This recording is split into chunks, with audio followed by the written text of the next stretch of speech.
हानिया की जगह कोई और। सरदार जी 3 की दोबारा शूटिंग। पहलगाम में पेश आने वाले अफसोसनाक वाक़े के बाद पाक भारत ताल्लुकात में पैदा होने वाली नई कशीदगी का असर फन और फनकारों पर भी पड़ने लगा। ताज़ा तरीन इत्तलात के मुताबिक पाकिस्तानी अदाकारा हानिया आमिर की बॉलीवुड डेब्यू फिल्म सरदार जी 3 से अलहदगी का इम्कान जाहिर किया जा रहा है, जिसने दोनों ममालिक के मद्दाहों को हैरान और अफसुर्दा कर दिया है। भारतीय मीडिया के मुताबिक सरदार जी 3 की टीम अब हानिया आमिर की जगह किसी भारतीय अदाकारा को कास्ट करके उनके मनाजिर दोबारा शूट करने पर गौर कर रही है।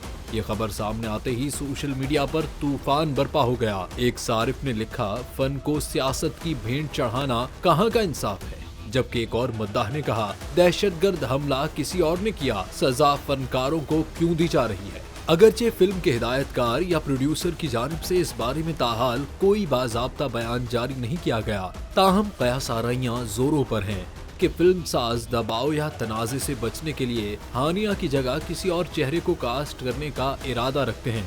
दूसरी जानिब हानिया आमिर ने पहलगाम हमले की शदीद मजम्मत करते हुए इंस्टाग्राम पर लिखा, कहीं भी होने वाला सानहा हम सब के लिए दुख का बायस होता है, जिन्होंने अपनी जिंदगियां खो दी।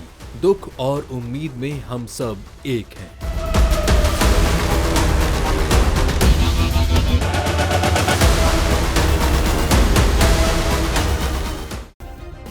सब्सक्राइब करें और बेल दबाएं ताकि कोई खबर रह न जाए।